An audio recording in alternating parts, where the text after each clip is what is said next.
M&J Audio Theater presents Chet Chetter's Tales from the Morgue.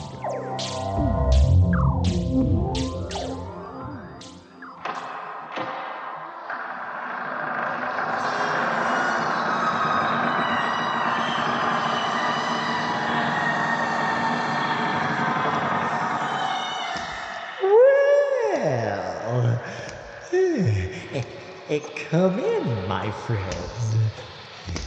Walk this way, won't you? I have something to show you. Let me introduce myself. I am Chet Chetter, the morgue attendant. It's quite a beehive of activity around here today. You see, we're upgrading our embalming room. We must keep up with the technology here in the morgue, you know.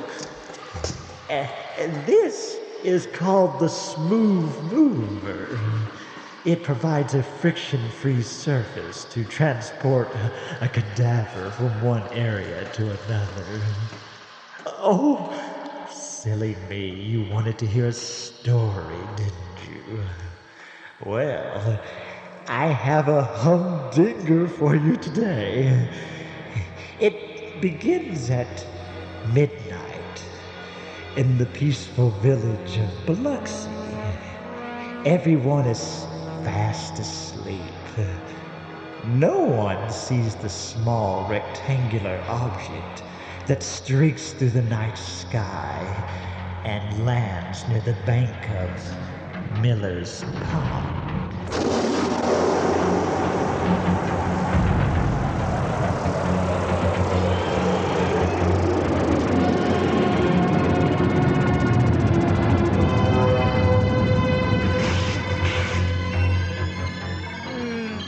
At last, our journey is complete. The surface of this planet appears identical to our own, yet it is over 100 times the size of the crowded planet of Barnakver. Yes, the atmospheric analysis has proven what we have long expected, wise one. The creatures of this blue planet breathe oxygen as we do. Excellent. Rejoice, my brothers. We have found a new home. Send a probe to Barnakver. Inform the others of the inhabitability of this blue planet. They should begin arriving at once.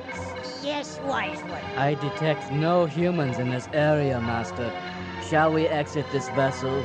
Yes, let us do so, my brothers. But be attentive.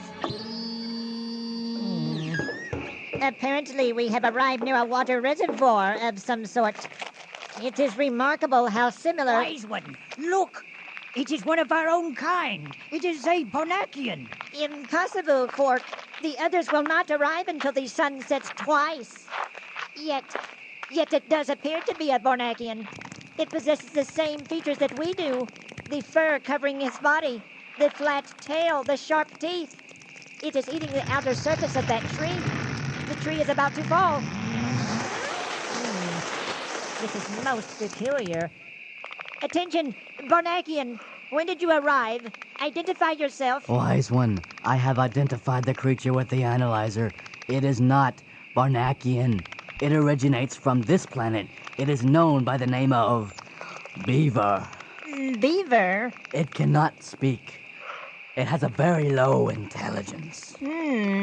This could not be more perfect. The beavers look exactly as we do. Yes. We will act as the beavers act. Yes. Note, the creature has constructed a crude dwelling composed of tree limbs. Yeah. We will do the same and conceal our vessel. Yes. We must not speak aloud in the presence of humans, my brothers. Absolutely. They will dismiss us as mere beaver creatures. When the others arrive, we will then begin the invasion. Yes.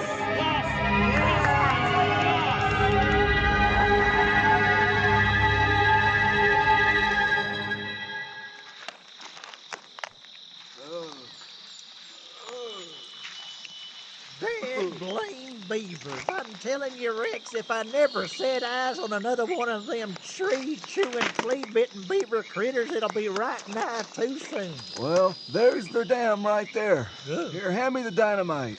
Here you go, Rex. You see, I got me a trench dug from this here pond to my land so I can irrigate my crops. And every bow-legged year it's the same thing. Them knock-kneed, buck-toothed varmints dam off the dad-blame stream and cut off my water supply. I understand, Ernie. Now hand me that screwdriver there so I can connect these wires to the plunger. Here you are, Rex. I hate and plumb despise them flat-tailed river weasels. I could just spit tacks. I'm sorry to wake you up out of bed at midnight and all, but, well, I knowed you had them explosives you say back from the war, and the Biloxi police wouldn't do nothing about it. They're too busy picking their noses and spinning their pivot teeth. Yeah. And also, I hear when you want something blowed up, you call Rex Rhodey. Oh, Pyrotechnics Rex, they used to call me back in the war. Yeah, you don't say. All right. Get everything hooked up here. I'm Yeah. about ready to... Blow 'em up. That's the time, Rex. Blow them critters back to creation. Well, I don't see any beavers around right now, but it's a good time to get the dam. Here we go.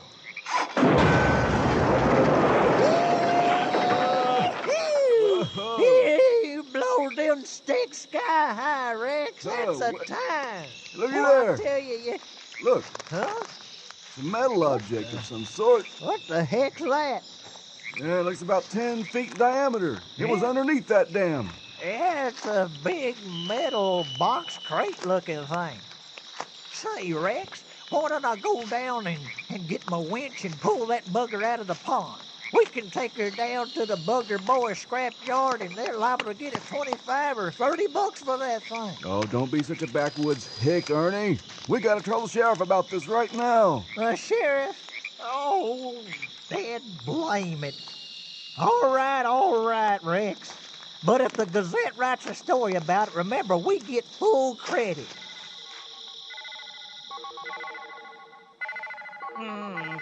The humans have departed. And what damage has our vessel sustained, Glorp, from the explosion? Only exterior structural damage, Wise One. It can be easily repaired. But we have been discovered. I think that we should confront the humans now. Ridiculous. We would be outnumbered. We must wait for the others to arrive. No, Glorp is correct.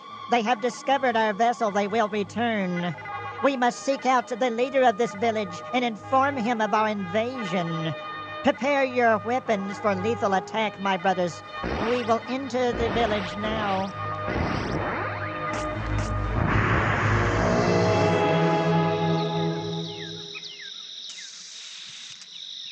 Good morning, Deputy Roland. What are you spraying on your petunias? Oh, howdy, Miss Maddox. Oh, this here stuff is called Pest Away. Supposed to keep the animals out of my flower bed.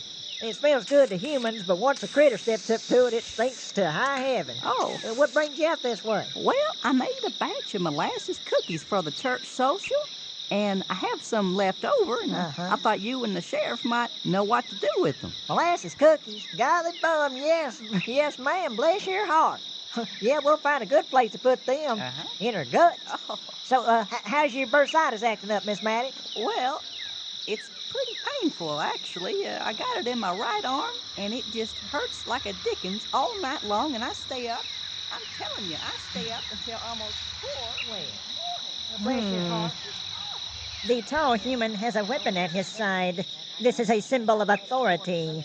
The metal object attached to his clothing reads, Deputy. Analyze this word, Quark. Deputy is an assistant to a higher authority, Wise One. The sheriff. Prepare your weapon, Quark.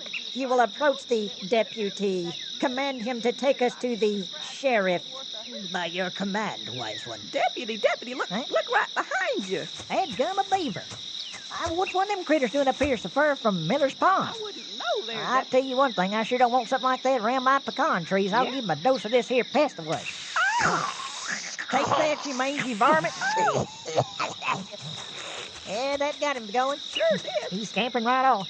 I could have sworn there was a pop pistol in that beaver's hand. Well, Miss Maddox, I sure thank you for these molasses cookies, but I gotta go. Oh, sure. The sheriff sure gets mad at me if I'm late for work. Well, have a good day at work now, son. Master, the human attacked me with a foul-smelling fluid. Silence, Quark. What is that large object the human is getting into? It is a transportation device, Master. It is called an automobile. Automobile. I suddenly have an idea.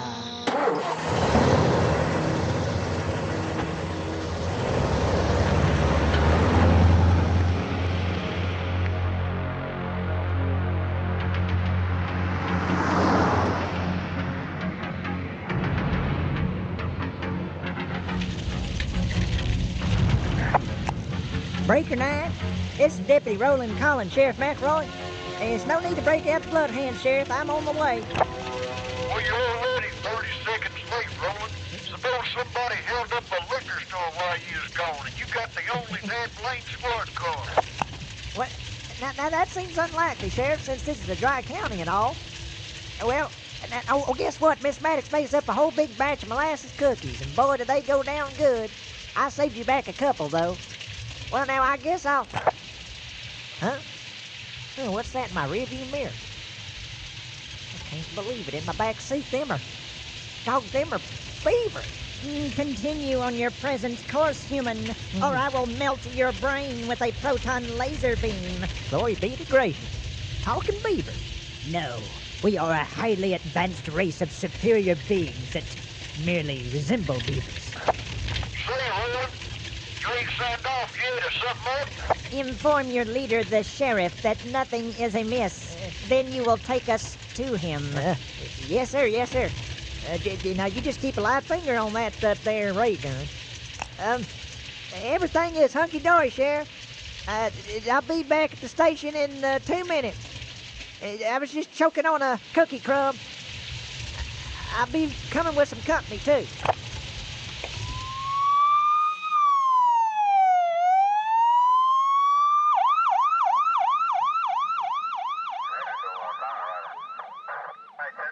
Me and Rex seen it with our own eyes, Sheriff.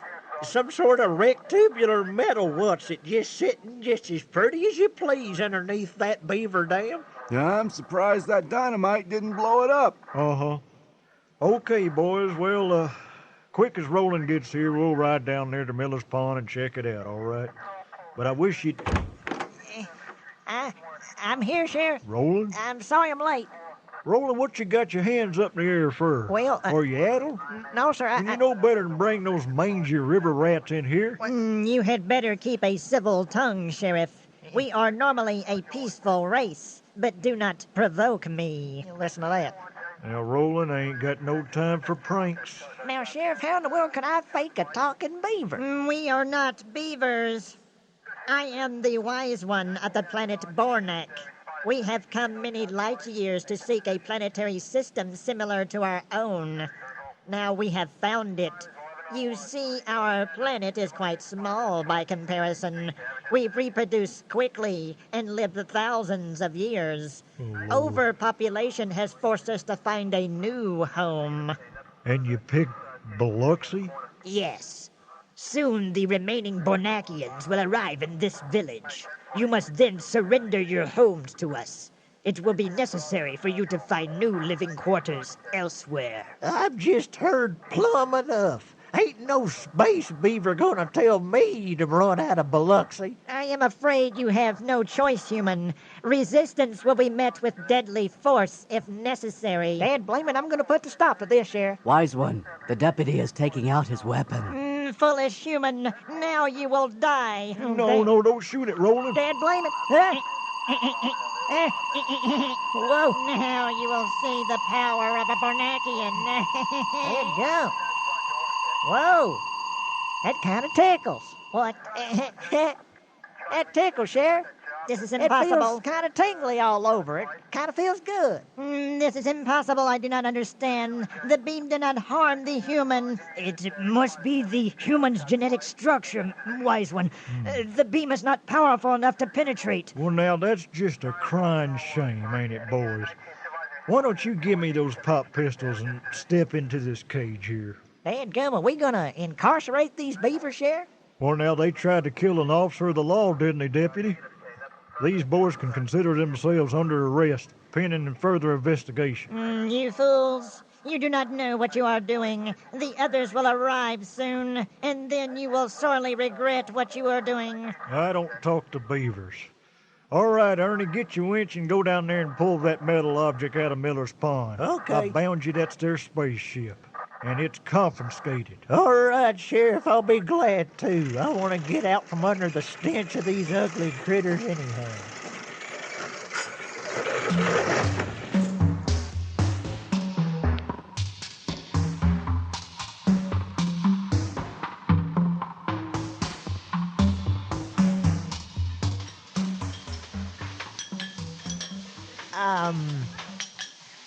Let's see now. I believe I'll have me a bowl of chili, Mr. Buford, and a glass of buttermilk.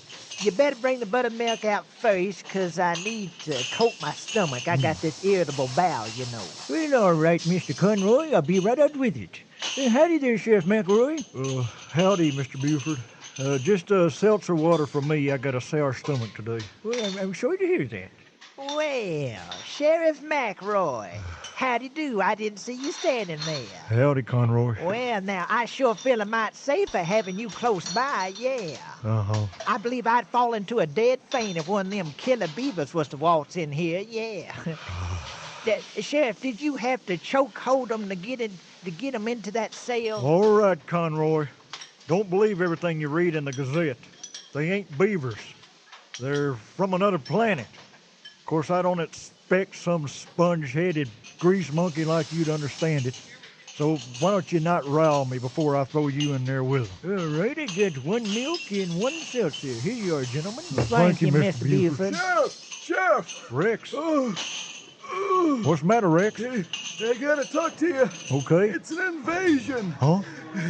It's a full-scale invasion. Oh, easy there, Rex. Easy down now. Oh, tell me what's going on. I was flying over my property in my croc-dusting plane Uh-huh. when I saw them. What?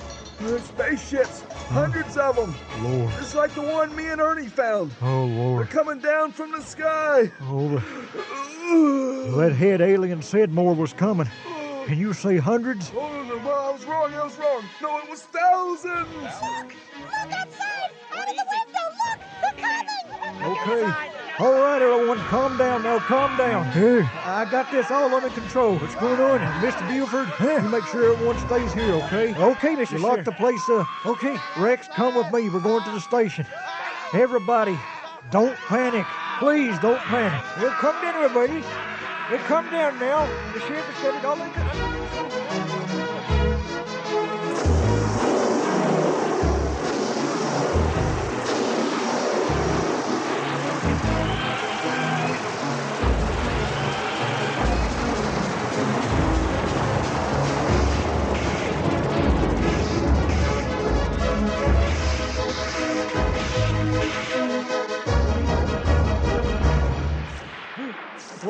What in tarnation is all that racket going on outside? Who's out there? I'll clear your sinuses with a 12 gauge, you trifle with Ernie Pottledinger. Allow us entrance, human. Your home belongs to us now. Look my eyes out. It's them bug-eyed space beavers. Spaceships out there, far as the eye can see. You ought to be bored for the simples. You think I'm just going to tuck my tail and run sissy-footed out of my own house? I see you out there, you pigeon-toed space weasels. I'm going to blast you back to Morgue. And I plan to make one of yous pay for this window I had to break, too. Take that, you rug-covered vermin. And blaming I'm out of shells. Curse Homer's hardware for running out of 12-gauge shells. What are they doing out there? They're chewing down one of my kumquat trees. Going to use it for a battering ram to knock down my door. Oh, good Lord. Get away from here, you bow-legged alien rats. Oh, Lord, I gotta call the sheriff. It's a good thing you wrote down the number on the phone. Hello? Hello, Sheriff? They're here. Them space aliens are here. Dadgummit, they're breaking down my door with my own kumquat tree. Good Lord.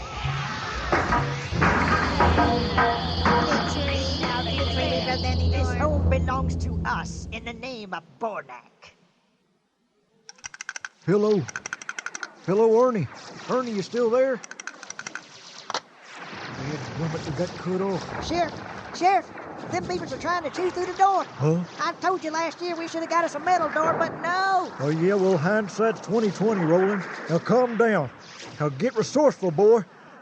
Take them shelves down over there and get a hammer and some nails from the storage room and start boarding up that door, PDQ. Yes, sir. Yes, sir, Sheriff. I just thought I'd panic for a few seconds. Why prolong the inevitable, Sheriff? Eventually you will have to submit to defeat. Leave this village while you still have a chance. Shut up, you galaxy-hopping woodchuck. This here ray gun you turned on Roland may not do no harm to humans, but I bet you it'd roast your flea-bitten hide. The energy cells on those weapons will run down soon, human. And what will you do then? Will you kill us all with your conventional weapons? We outnumber you 3-1. Dad, blame it, I hate a smart alecky beaver. I could use some ideas on how to handle this, Rex. Yeah? Well, you heard what that critter said. There's more beavers than there are bullets. Yeah, I'd call for outside help, but heck, who would believe me? Besides, I'd be plumb embarrassed to admit a bunch of mangy things like that'll run us out of Biloxi. And they chew through all the tires in the cars. Yeah, they're clever rascals, all right. Hey, Roland, look out. Huh? Let's get through that window there. Danielle? It is time for you to relocate, human. It's time for you to retreat, you ugly beast. I had a can of this passed-away stuff in my desk drawer, Sheriff. I'm going to spray him with that. What are you? Oh? Hey, The stench is overwhelming. hey, it worked. It drove him out. Yeah. What the heck is that, Roland? Well, it's called passed-away, Sheriff. Huh? It's a smell that drives animals out of their mind. Passed away. Let me see that can, Roland. Passed away. Let's see on the back. It is dangerous to inhale this product to achieve a hallucinogenic effect. In case of accidental overdose, call 1-800. Oh. Roland, I could kiss you. We ain't dead yet, fellas. Well, what do you got in mind, Sheriff? Well, you got a crop dusting plane, ain't you, Rex? Yeah. Imagine your plane loaded up with this passed-away stuff. Yeah. You could fly over Biloxi and cover the town with the junk. And that would repel the critters back into space, most likely. Well, that's what I'm banking on, Rex. Here you go. Here's this can of Pestaway. Oh. You might need it. Yeah, I want Pestaway. you to run as fast as your dogs would carry you. Yeah. Up to your house. Uh-huh. Roland, take the boards off the door. Okay. Oh. I'm going to call this place and order up a tanker truck full of this Pestaway stuff. Then I'll meet you at the Biloxi airstrip. Gotcha. We'll fill up your plane. Yeah. We're going to stink these beavers out of town, boys. All right. Here I go.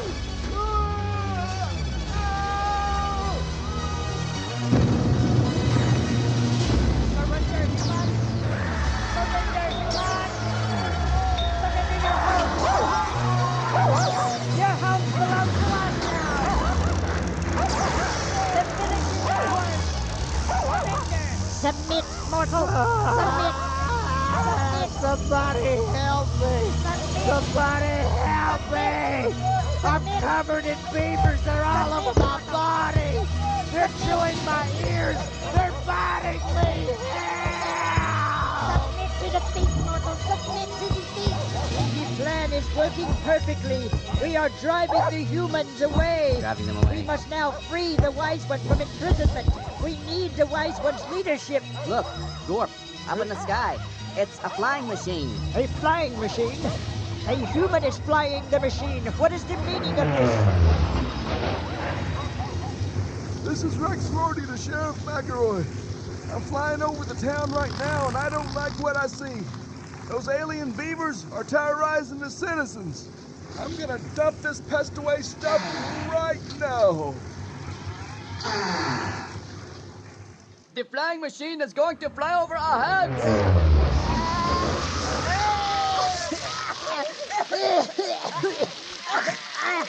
The flying machine. It has released a fluid of some kind. We are drenched in the fluid. The smell, the foul odor of the fluid. It is hard for me to breathe.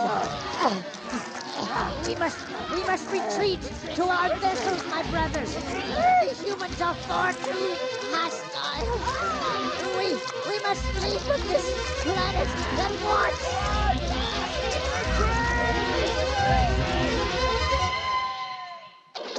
Look outside, Sheriff. Them aliens are turning tail. They're taking off in their spaceships. Release us from this cage, Sheriff. We will leave your cursed planet. Anything to escape this powerful stench. Well, some of that pest-away stuff did kind of waft in here, and it is kind of stout, ain't it, boys? All right, little buddies, I'm going to let you go. But first, let this be a lesson to you. You don't take what ain't yours. And as far as your planet being crowded, why don't you try sleeping 6 to a bed like I used to do when I was a kid? I had 6 brothers and 7 sisters. Silence, mortal. Your voice, it annoys me. And the smell, the foul smell. Quickly, my brothers. Yes. To the vessel. We must leave that horrible smell. By your command, wise one. Well, look at him go. Well, we took care of another problem, Sheriff. Yeah? Whew. I tell you something, Sheriff. I'm kind of lightheaded. Yeah, me too, Roland. It's that pest-away stuff. Rex must have dumped a couple 100 gallons of it. And you know what it said on that can? It can kind of cause a hallucinogenic effect. If you start seeing pink monkeys and stuff flying around, don't worry, I'm seeing them too. Yeah. We need some fresh air. Well, there ain't no fresh air around here. We'll have to go into the next county. I'll tell you something, Sheriff. I could eat a whole box of donuts. Well, I kind of got the munchies myself, Roland. We'll stop over at the donut shop on our way to the next town. Okay. Sure is a weird world, ain't it, Lord? Boy, you said a mouthful and more there, Sheriff. A mouthful and more. Boy, my legs feel like noodles.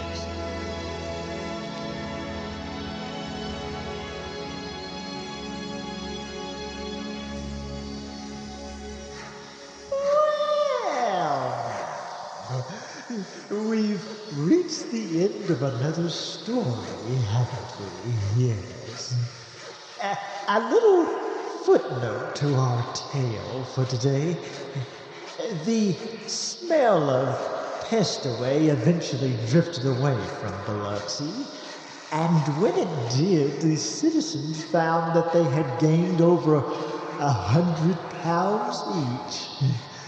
Well, an attack of the munchies will do that, won't it?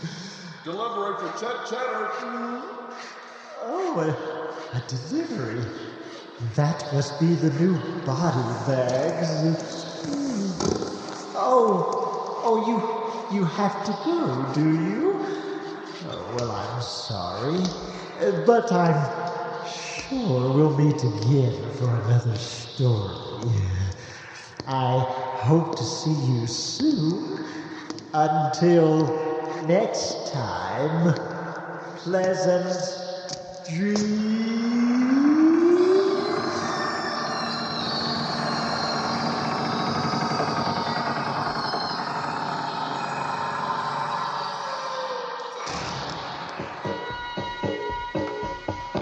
You have just heard Chet Chetter's Tales from the Morgue. Today's installment, Biloxi battles the Bogus Beavers of Barnakver. The names and characters portrayed in this production are fictitious. Any similarities with actual persons, living or dead, including beavers, is purely coincidental. A production by M&J Audio